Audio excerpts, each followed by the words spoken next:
안녕하세요. 저는 한국다우의 지원으로 2020년 충청권역 중고등학교 환경동아리 지원 사업을 담당하고 있는 한국환경교육협회 남상덕 사무국장입니다.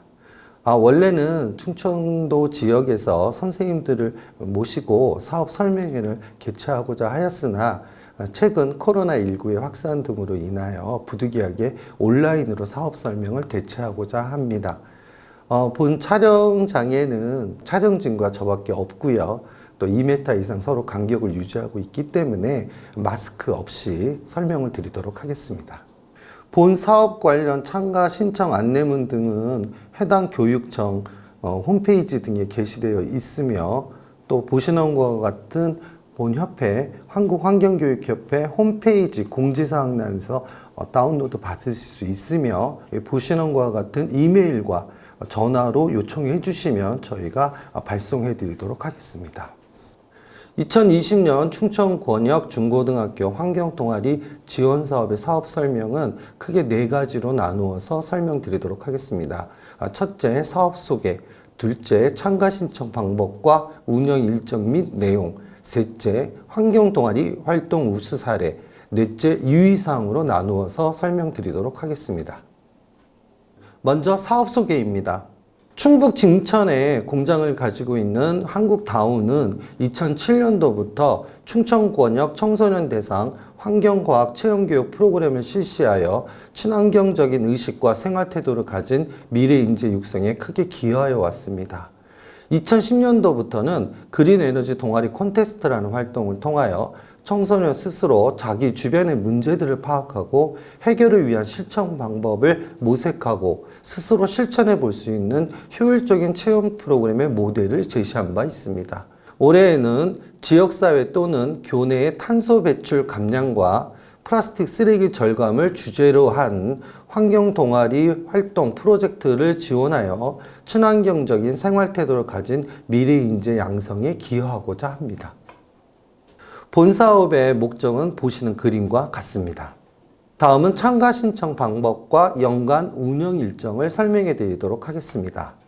네, 본 사업은 보시는 그림과 같은 체계를 가지고 진행이 되게 되어 있습니다. 각 체계별로 자세하게 설명해 드리도록 하겠습니다.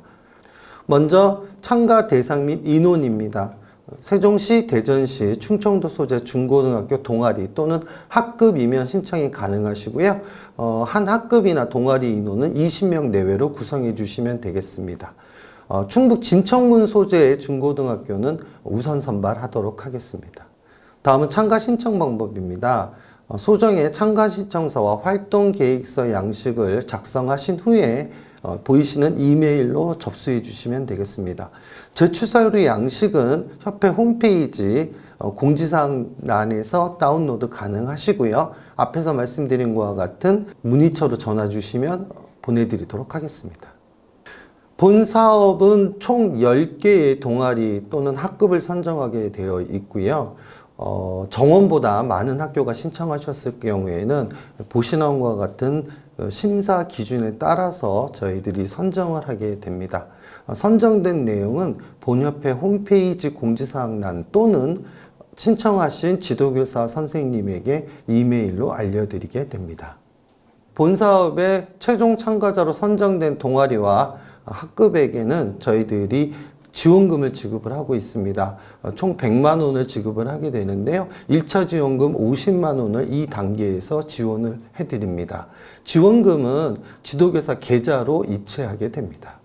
다음은 참가 동아리별 활동 운영입니다. 지원금을 받으신 학교에서는 애초에 본 협회로 제출해 주셨던 활동 계획서에 의거한 활동을 실시해 주시면 되고요. 활동은 연구 분야와 실천 분야로 나누어서 활동을 하시면 되겠습니다. 참가 동아리별 강사 파견에 대해서 설명드리겠습니다. 본 사업에 참가자로 결정된 동아리와 학급에는 본 협회에서 전문가를 강사로 출강을 하게 됩니다. 각 동아리별로 강사는 총 3회 파견이 되고요. 주로 파견되는 시점은 동아리 활동이 시작되는 시점, 그 다음 중간 보고 시점, 그 다음에 결과 보고를 위한 마무리 시점에 강사를 보내드리게 됩니다.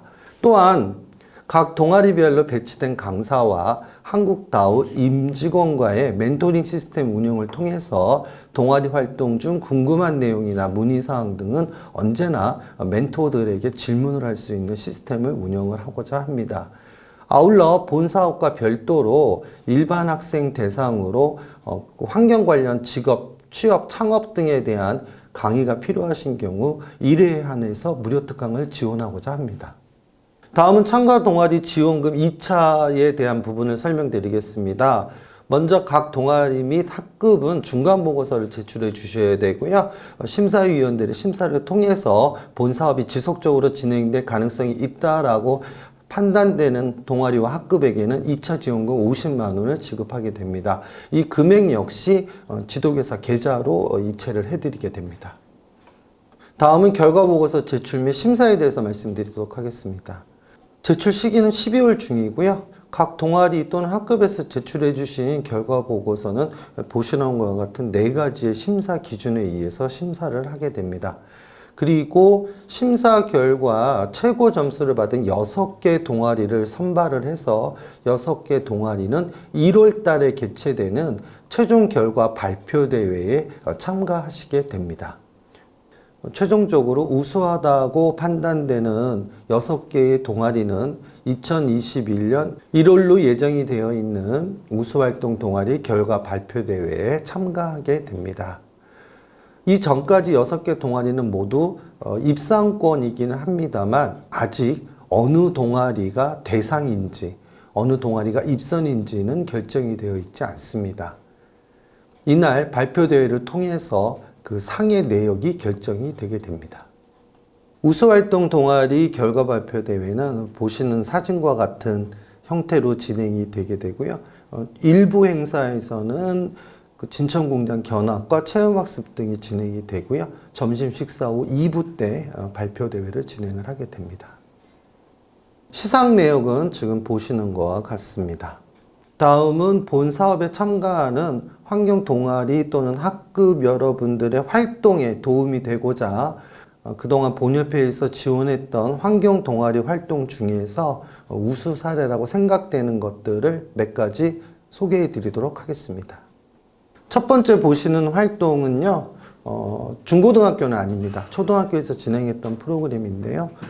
교내에 있는 모든 컴퓨터를 사용하지 않을 때 스스로 모니터가 꺼지게 하는 그린터치라는 프로그램을 설치한 후 설치 전후에 교내 전기요금에 비교를 했던 그런 사업입니다. 다음은 교내에 분실물을 찾아주기 활동을 했던 사례입니다. 이 활동을 했던 학교에는 분실물을 찾아주는 시스템이 없었는데요. 동아리 학생들이 분실물을 직접 접수받고 또 그것을 SNS에 올리고 그래서 분실물의 주인을 직접 찾아주고 그 다음에 분실물은 다시 또 사야 된다라는 점에서 그 분실물의 가격을 매기고 경제적인 가치를 측정했던 동아리 활동이었습니다. 다음은 교내의 전기 절약을 통해서 이산화탄소 발생을 절감하는 활동이었습니다. 이 학교 같은 경우에는 중앙제어로 냉난방을 하고 있는 학교인데요. 학생들이 여름철에 체육이나 음악같이 교실을 비운 상태에서 그러니까 빈 교실에서 에어컨이 가동되고 있는 것을 너무 아깝게 생각하고 그 빈 교실에서 가동되는 전기요금이 얼마인가를 조사하고 그것을 아끼는 방법을 도출했던 동아리 활동이었습니다. 네, 다음 사례는 자원순환에 관련된 동아리 활동이었습니다. 이 학교 학생들은 자기 학교에 비닐류 쓰레기를 따로 모으는 분리배출함이 없다는 문제를 제기하고 기존에 설치되어 있던 분리배출함 옆에 보시는 것과 같이 비닐류만 따로 모으는 활동을 실시했고요. 이 활동을 통해서 교내에서 사용하는 종량제 쓰레기 봉투의 구입비에 비교를 하는 활동을 하였습니다. 다음은 자원순환 중에서 재사용에 관련된 활동이었습니다. 아마 많은 중고등학교 학생들이 공감할 내용인데요. 사진에서 보시는 것과 같은 저 삼선 슬리퍼, 대부분 그 옆에 옆구리가 뜯어져서 못 쓰게 되는 경우가 많죠. 그럴 때는 두 짝 다 버리고 새로 사는 경우가 많은데 저 학교에서는 그게 아깝다라고 생각이 돼서 보시는 사진과 같이 이것을 수선해주는 그런 센터를 동아리 학생들이 운영을 했고요. 고쳐서 다시 신는 기간을 자원 재활용의 효과로 측정을 하였습니다. 다음 사례는 교내 일회용품 사용 줄이기 활동입니다. 이 학교 학생들은 평소 자기 학교의 교직원 여러분들이 일회용 종이컵을 많이 사용한다는 문제점을 제기했고요. 보시는 그림과 같이 한 달 동안 사용한 종이컵을 회수해서 그게 얼마나 되고 또 이것을 줄였을 때 어떤 경제적 가치가 있는지를 환산해서 홍보물을 만들어서 선생님들에게 일회용품 사용 줄이기에 동참해 달라고 했던 홍보 활동입니다. 다음 사례 역시 자원순환에 관련된 동아리 활동입니다. 특이하게도 학생들이 교내 활동뿐만 아니라 지역사회의 환경 문제까지 관심을 가지고 해결을 하고자 했던 활동이었습니다. 학교 근처에 상습적으로 쓰레기가 투기되는 지역을 두 군데를 정하고요. 학생들이 그 두 곳의 쓰레기를 직접 분리배출했었을 때 얼만큼 양이 줄어드는가를 측정했던 사업입니다. 측정한 결과를 학생들이 구청에다가 민원을 올렸고요. 그 민원을 통해서 상습 투기 지역에는 분리배출함 2개가 만들어졌습니다. 다음 사례는 올해의 사업 주제하고도 걸맞는 활동 사례입니다. 이 동아리 학생들은 현재 시판 중인 페트병의 색깔이 매우 다양해서 서로 섞였을 때의 재활용이 어렵다는 문제를 제기를 했고요. 과학 시간을 통해서 아두이노 프로그램을 활용해서 스스로 각 버려진 페트병의 색깔을 분리해내는 분리배출하는 장치를 만들었고요. 여러 학생들에게 시연을 통해서 왜 페트병의 색깔을 분리해서 분리배출해야 되는지를 널리 알리는 활동을 실시했습니다. 다음 활동 사례도 자원 재활용, 자원 순환에 관련된 활동 사례입니다. 중고등생들이 아니라 초등학생들이 했던 아주 재미난 활동이었는데요. 플라스틱 페트병의 재활용 과정에서 페트병에 붙어있는 비닐 라벨을 제거하는 비용이 많이 든다는 사실의 문제를 제기했고요. 이 학생들이 가정과 학교에서 버려지는 페트병의 비닐 라벨을 제거해서 모으는 활동을 실시했습니다. 한 달 동안 모은 비닐 라벨이 약 2kg 정도였고요. 이는 약 2,400개 정도의 페트병 무게에 해당이 되었습니다. 마지막으로 유의사항에 대해서 설명드리도록 하겠습니다. 유의사항 첫 번째는 주제에 맞는 동아리 활동을 선정해 주셔야 된다는 겁니다. 올해의 활동 주제는 2가지로 첫째, 탄소 배출량 절감 활동과 플라스틱 쓰레기의 절감입니다. 다음은 활동 전후의 정량적인 결과와 비교가 되는 활동을 해 주셔야 된다는 것입니다. 예를 들어서 동아리 활동 전에 교내 전기요금과 동아리 활동을 했더니 교내 전기요금이 얼마큼 줄어들었다를 제시할 수 있는 사업이면 매우 적합하다고 하겠습니다.